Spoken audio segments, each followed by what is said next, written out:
Sidul anak Betawi milenial. Beli nasi di warung si Pitung. Cakep. Pulang-pulang bawa paye. Artinya non?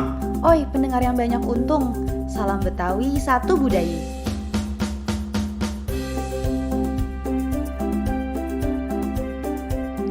Jakarta, 12 Agustus 2020. Jalan Ratna, Ujung Jakarta Kota. Abdullah Hamid adalah nama tokoh utama kita kali ini. Namun, ia lebih sering dipanggil Sidul. Berumur 15 tahun dan bersekolah di SMK Kejora Harapan Ujung. Dul tinggal bersama Nyak dan babenya. Nyak tiap hari tinggal di rumah, sedangkan babe menjadi sopir angkutan umum alias APB. Seperti kebanyakan remaja, tiap hari Sidul bermain dengan teman-temannya. Dul sering bolos sekolah dan bentrok dengan anak-anak orang kaya perumahan Gandaria. Meskipun begitu, hobinya mengaji. Sifatnya sedikit pemalas, tetapi cerdas. Dul pun dijuluki anak Betawi milenial.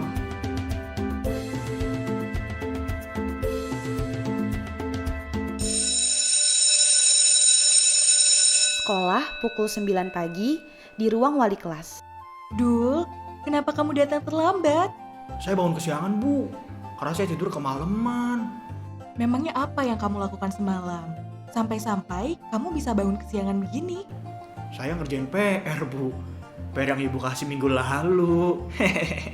Astaga, seharusnya kamu kerjakan saat saya memberikan PR tersebut. Sehingga kamu bisa tidur lebih cepat dan bisa datang tepat waktu ke sekolah. Dul, kamu ini cerdas, tapi pemalas. Saat Bu Zainab sedang menasihati Sidul, tiba-tiba datang Pak Syarif dengan geram. Nggak mungkin Bu anak malas itu cerdas. Soal diri sendiri pun dia nggak peduli. Iya Bapak, maafkan siswa saya. Ibu ini, saya capek loh Bu mendengar kata itu. Dul, sudah 4 minggu nggak masuk pelajaran saya. Harusnya ibu sebagai wali kelasnya bisa lebih tegas. Anak seperti Dul ini jangan dikasih lembek toh. Baik Pak, saya akan... Alah, Bu Zainab, ibu dan anak sama saja. Lagian, sudah notabene-nya anak Betawi itu memang pemalas. Makanya, orang-orang Betawi itu tersingkirkan ke pinggiran kota karena sifatnya itu. Pagi-pagi lihat wajah kamu, Dul, bikin saya naik darah.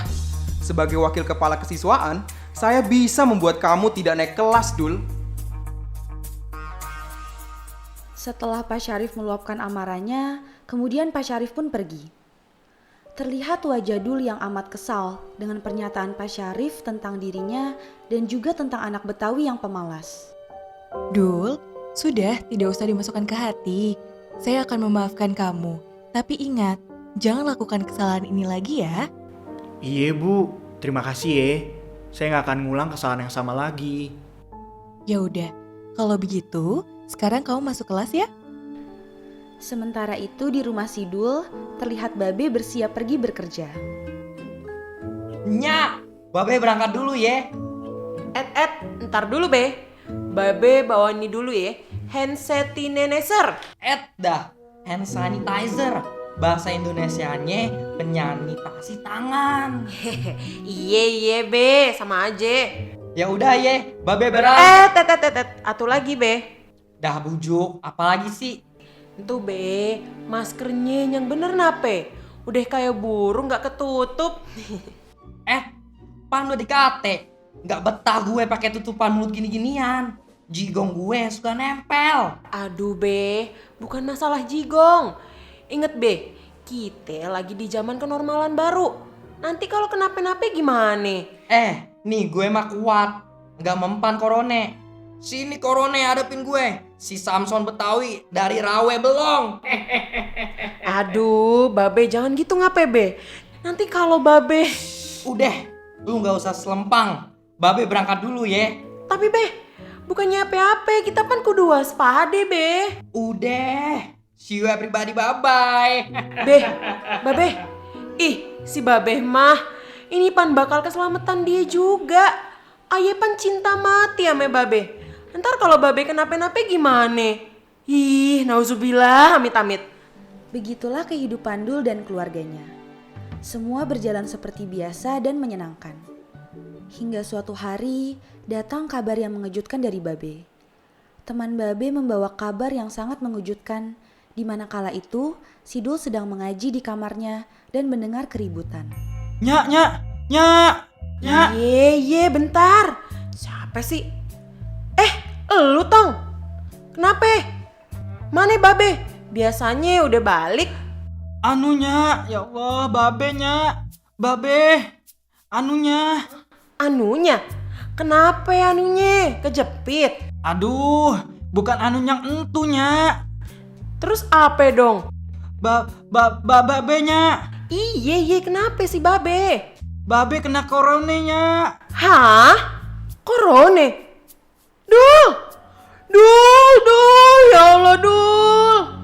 Minal jinnati wan nas. Sadaqallahul azim. Iya Nyak? Babe lu Dul, Babe, itu Babe lu. Kenapa emang babinya?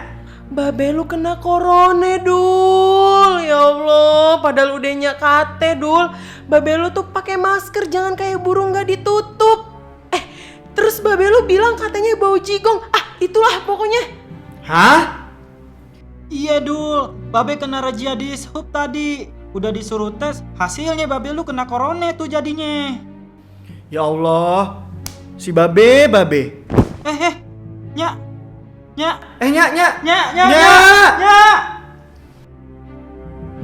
Selama 1 bulan sudah, Babe diisolasi akibat virus corona. Kepergian Babe sangat berpengaruh bagi kehidupannya dan Dul. Nyak jadi tidak bersemangat untuk menjalani hidup dan sakit karena tidak mau makan. Kemudian di tengah cobaan tersebut, Dul mencoba untuk tegar dan membantu sebisanya untuk kelangsungan hidup mereka. Tiap sore sampai tengah malam, Dul terpaksa menjadi juru parkir. Alhasil sekolah Dul semakin berantakan. Akhirnya Bu Zainab mendatanginya karena khawatir.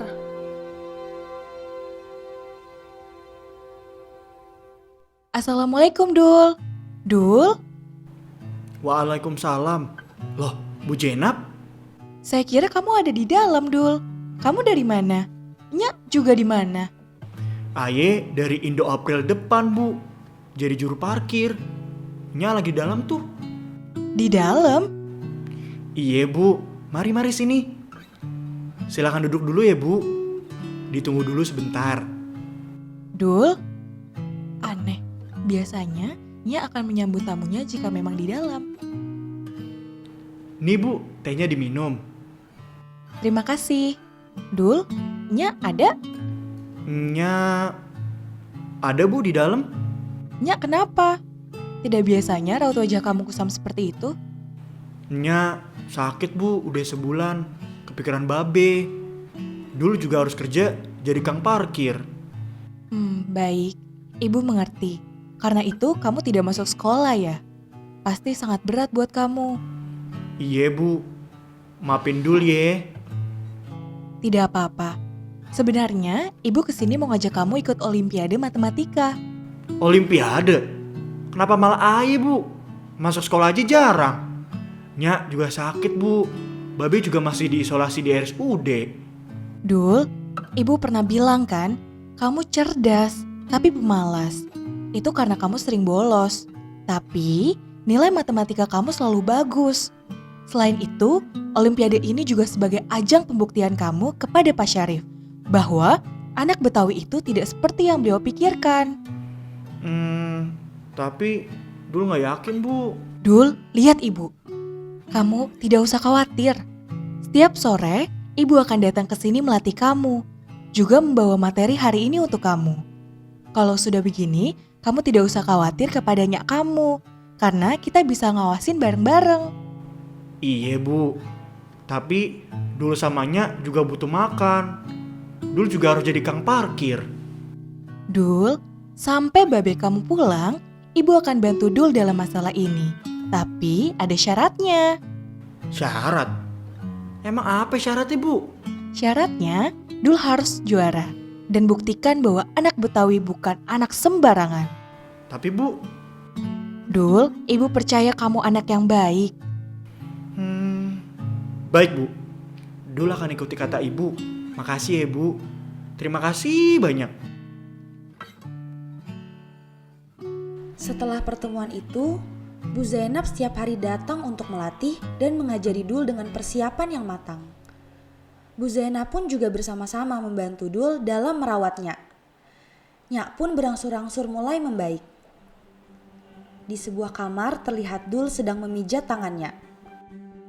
Dul, besok pan ya acaranya? Iya, Nyak. Yang bener-bener ya besok. Kerjain soalnya pelan-pelan. Iya, Nyak. Insya Allah nanti Dul kayak gitu. Emangnya Nyak tahu apa itu Olimpiade? Ye, gini-gini Nyak juga tahu lah. Dul, lu ya emang bener-bener mirip babe lu, tanggung jawab. Tapi babe lu tuh tambeng orangnya, Dul. Udah, Nyak. Doain aja Dul juare. Dul mau ngaji dulu ya, Nyak. Iya, Dul. Nyak doain lu juara ya. Iya, makasih banyak ya, Nyak. I love you full, Nyak.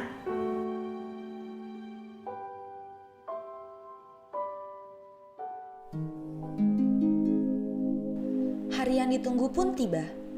Kegiatan lomba dibuka oleh Bapak Gubernur DKI Jakarta. Pak Gubernur mengimbau kegiatan lomba menggunakan protokol kesehatan yang sangat ketat. Masa sekarang ini kita menuju ke era kenormalan baru. Artinya, semua peserta wajib menggunakan masker dan selalu mencuci tangan.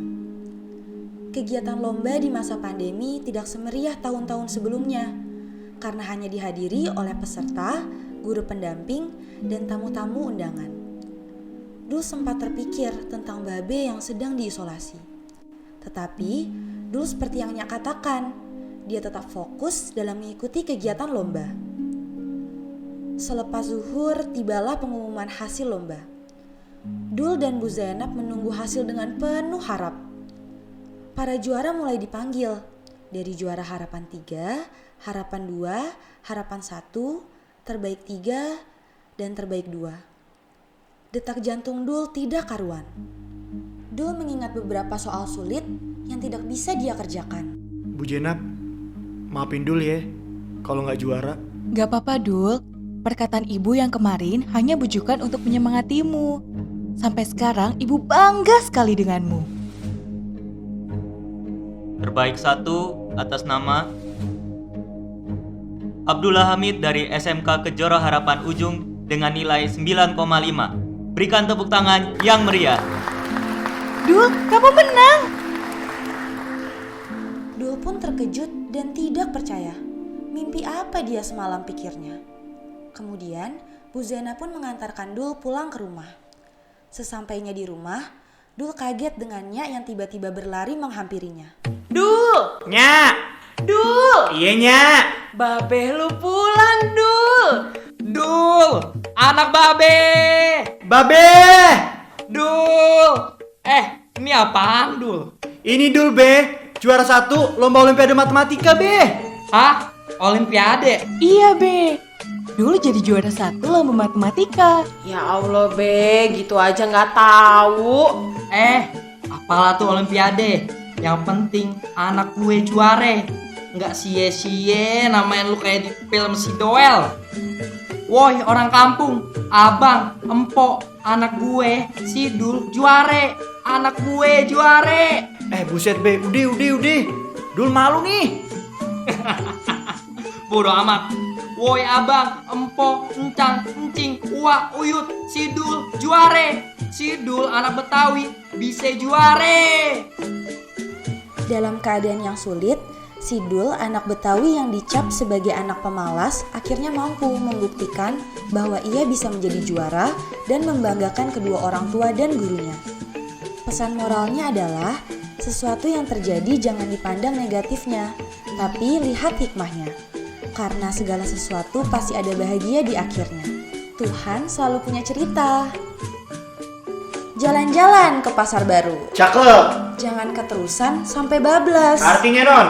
Janganlah kita menilai sesuatu sebelum melihat dengan hati yang ikhlas. Sekian dari kisahnya, Abdullah Hamid namanya. Si Dul anak Betawi milenial.